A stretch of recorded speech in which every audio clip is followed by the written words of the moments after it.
NHL on TNT. It's opening face-off, powered by Verizon. So good to have you here, McHugh, Anson Carter, Henrik Lundqvist.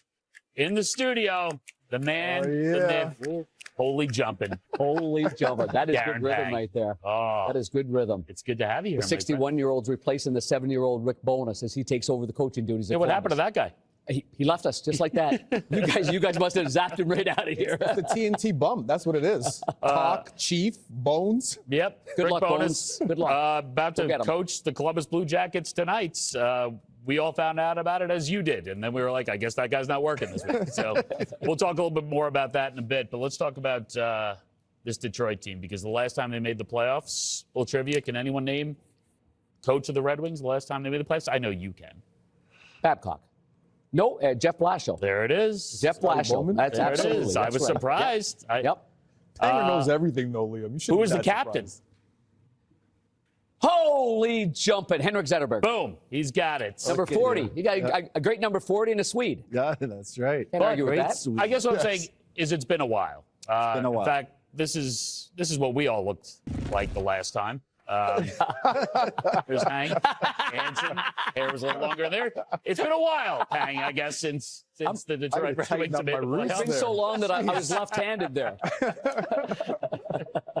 That's a great picture. He was a loctician. Jeez. I like that. You're a young boy. I like that a lot. Yeah. When did the Growing hair up in go? the P in Ontario right there. That was Aurel Joliette back in 1912, something like that. Listen, Detroit looks like they're in prime position to end this drought, right? They're on top of the Atlantic Division. It is tight, though, right now. When you look at the way the teams are playing within the division, it's wild. I mean, 7-2-1, the Red Wings, you think you're in good position, but they're the Lightning 10-0-0. Sabres 8-2-0. The Leafs are clicking right now. Let's go on the ice, presented by Verizon, and take a look at Mo Seider, because if this is going to be a year where the Red Wings do not collapse, in the last few years, Anson, that has been the story for this Red Wings team. How key is Seider? He has to be the guy. Has to be the guy. When he first came in the league, Liam, he was a stallion, and he would try to do too much. And that's what happens with a lot of young defensemen.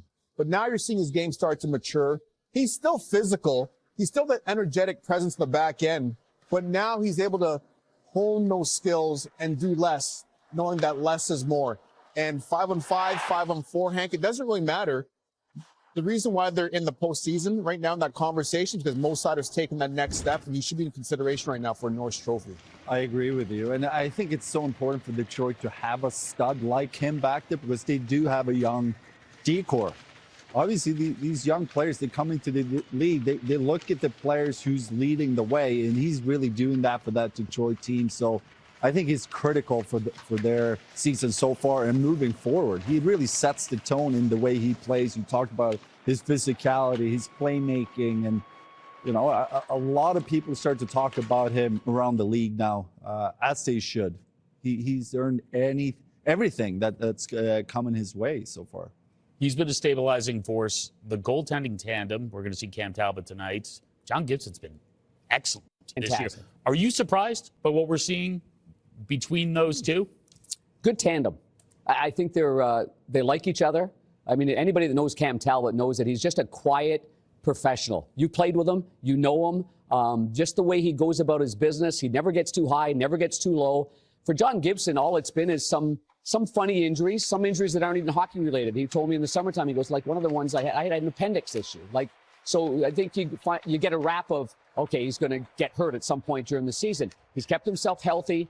He had a slow start to the season. There's been nobody hotter than John Gibson. There's been nobody hotter. They're playing a little bit better defensively, but they still give up a ton of great chances. And I think the one thing I like about John Gibson is he sprinkles in like some superlatives. Like just when you think, because they have breakdowns. Once they get a lead, they don't exactly attack. They fall back. And when you fall back, you're going to give up a lot of good chances right in the slot. And he's been able to bail them out. So, I mean, I think this is good for Cam, too, as well. Not playing all the time. I think he was overworked early on in the season because John Gibson just didn't find his game. They needed to win. They needed to come out humming. And so now I think you've got a really good tandem right there. And it's a luxury.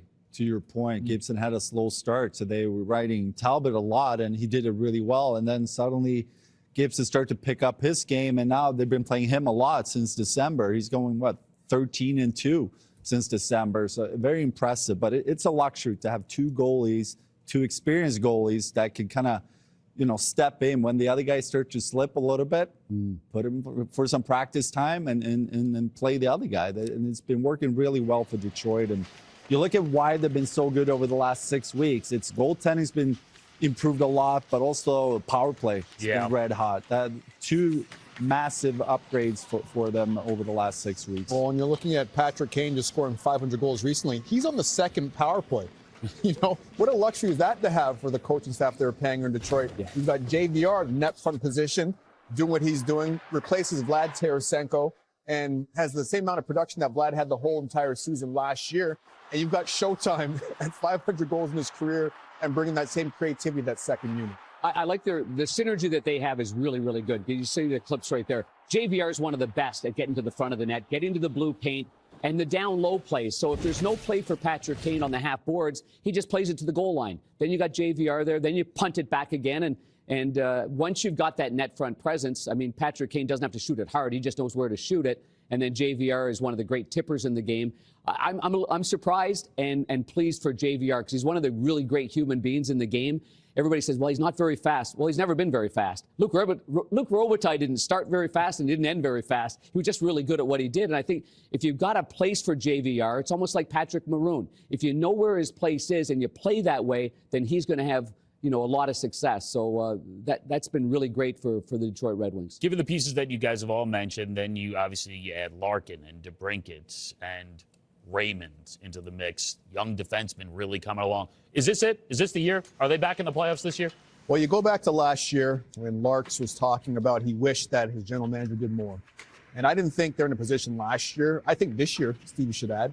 And Hank, I think you and I were arguing back and forth on how big a piece he should add. Yeah. Well, there's plays doing the talking right now for them. I think Larkin's been outstanding. Liam, you talked about Raymond and DeBrincat. And that second line with Andrew Kopp has been outstanding. When Andrew Kopp went down last year, they lost 12 of the last 16 games. Copper's back healthy, and that second line has added that scoring depth that I didn't think they had last year. I agree, and I think this is the year they get back in.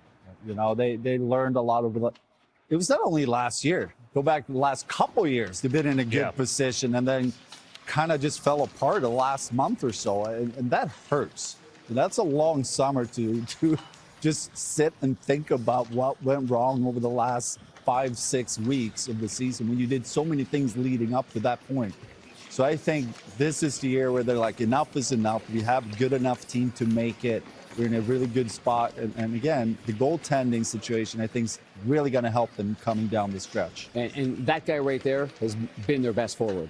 I mean, you talk about a little guy with gumption. He always comes out of the corner with the puck, goes to the net, scored a beauty again last night. He and Lucas Raymond are dynamic. And I go back to Dylan Larkin and the leadership group of this team. Last year, the Montreal Canadiens didn't make a move. They made the playoffs because their best players were their best players. St. Louis Blues snuck in there. Their best players were their best players. I think the pressure is on Dylan Larkin as the captain of the Detroit Red Wings to be the best player. March is going to be tough. He's going to come back from the Olympics, and it's not going to get any easier. And that's where that's where it's going to be for them. And so the other part is the power play is improved, but you can't live and die on the power play. You've got to be a good 5-on-5 team. Everybody knows in the playoffs, if you get to the playoffs, the 5-on-5 numbers have to be plus. The penalty kill has to be in the high 80s. The power play is what it is. It's got to score big goals, but you can't rely on the power play to be a difference maker once the playoffs start. I don't think. Their PK is way better, about 20% better than last year. I think goaltending, Talbot and Gibson are a big part of that.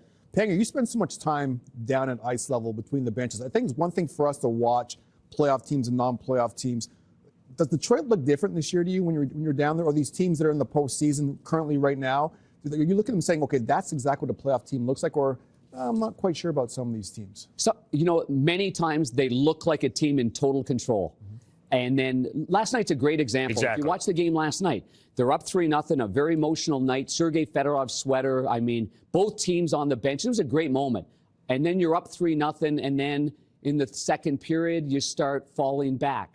That's when it's like they've got something to learn still, how to be a closeout team that's going to make the playoffs. And I think Todd's harping on it every day. You know that he doesn't want them to fall back and flip them out. He wants them to go forward and put a stranglehold on these guys. Can you imagine Gretzky and the Oilers back in the day leading 3-0? He wants to get it to 9. Oh, Yeah. Like, get it to 6, get it to 7. Don't give a chance to a team and even an opportunity or a pulse to come back in a hockey game. And that's what they did. And sure enough, Rod Brindamore's squad kept climbing back in that game. Well, this appears to be a team that's going to break a drought, going to make the playoffs. On the other side, we have a Boston Bruins club right now that's tied points-wise with those teams that are in the wild card, but they're one of a group of clubs, right, that are in the mix that we just don't know about. What we do know is that David Pastrnak just continues to put up ridiculous numbers. And now this guy, who I consider one of the greatest goal scorers in the league, is he one of the greatest passers in the league, one of the greatest setup guys that we're seeing? Yeah, he's up there. And listen, he's smart. If you're a goalie, if you're a defenseman, you know this is one of the best shooters in the league. You have to respect it. Sometimes you overplay his shot, and he takes advantage because he will read off of you. And that's why, you see him make so many great passes where he just sells the shot and he goes across for a wide open tap in for his teammate. And that's what elite players does. They adjust their game, they acknowledge, the attention they're drawing, and make the other team pay. And give Morgan Geekie a lot of credit, too. Currently 5th in the league in goals. When you're playing with a player that's elite, like a Pastrnak, sometimes a tendency for a player that doesn't have a high hockey IQ is to jam that guy up and be in his airspace and make it tough, because then you're bringing the opposition to you. Morgan Geekie does a tremendous job getting open. Doesn't jam him up. Doesn't bring extra defenders to him. And when Pasta has the puck, like Hank was talking about, Panger, he's able to sell that shot, and Geekie more times than not has a wide open net. And he's got an amazing shot. We've heard Pasta talk about he has the best shot in the team, and we kind of laughed at that. It's certainly looking like that right now. He's got great hand-eye coordination. I mean, I always go to golf. There's a smash factor when you're in the indoor simulator.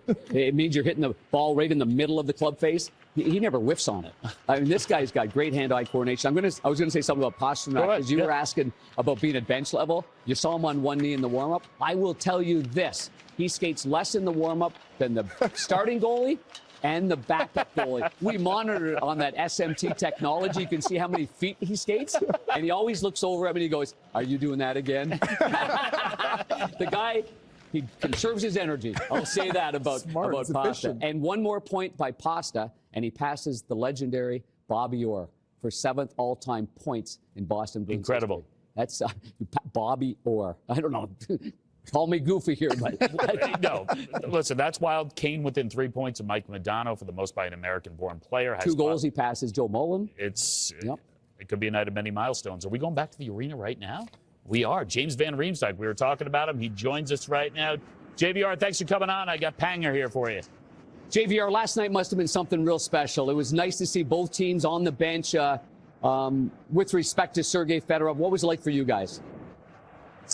Yeah, that was incredible. That's a guy obviously grew up watching and love watching play. Just the style that he kind of did it all with, the effortlessness was so fun, and getting a chance to talk with him the last couple of days was pretty cool. So to see all the legends in the building too, that's always a great thing, and that's a special part about playing for the Red Wings. JVR, Hank here. I want to ask you about your teammate, Moritz Seider. He's getting a lot of praise around the league. What can you tell us? What impressed you the most watching him play up close this season? Yeah, I think you don't really get a true appreciation for how good someone is until you're seeing them day in, day out, how they go about their business, how consistent they are. And again, he's rightfully getting a lot of credit for the season he's having, and he's a huge part of our team, obviously. I mean, plays every situation, makes it look pretty easy, too. So, yeah, we're really lucky to have him. Listen, you've been at this a really long time. You understand life on the road. Still, it's never easy. You're away from home. You're away from your loved ones. Your son, Liam, celebrates his birthday the other day. He's a big Batman fan. So you roll into the arena, the walk-in, dressed like the Dark Knight. How cool is this? What was the response at home? Because I got to tell you, this is some dad MVP stuff right now. Yeah, you know what? He was having his superhero birthday party. That was his birthday, January 10th, back in Minnesota. So I've been coming back and forth between Detroit a lot to go see the family whenever I can. So, again, I thought I'd try to make it a little special for him on his birthday since I couldn't be there for it. And, yeah, hopefully that's a cool memory for him and for us as a family, just looking back. I mean, Hockey Night in Canada in Montreal in that building and walking in like that, I thought was pretty funny. So, again, that's the nice part about the dress code being a little more relaxed this year, I guess. So, JVR, is there any truth to the rumor that you named your son Liam after our Liam McHugh? You know what? There's been talks. I don't know. I'm going to have to take that one to the grave with me, but we'll see. That's not a bad guy to share company with, so that's good. I appreciate you coming well on said, and lying to JVR. us. Well that's, said. That's the best. JVR, thanks so much, man. Have a great game. Yeah, Good luck, man. All right, thanks, guys. Yeah, take care. That is the best use of the relaxed dress code I have seen. Definitely. He perfectly said that, didn't he? I didn't even think of the dress code. I just thought it was a great thing to do. Would you No. have said that if his son's name was I Steve? think- I think more could have players been- should dress maybe like The break superheroes. could have been Robin. It'd be amazing. Little guy. We are getting set. Original Six showdown. The Tax Act countdown to puck drop here. Charge your phone, kid. Oh, there it is. It's back up again.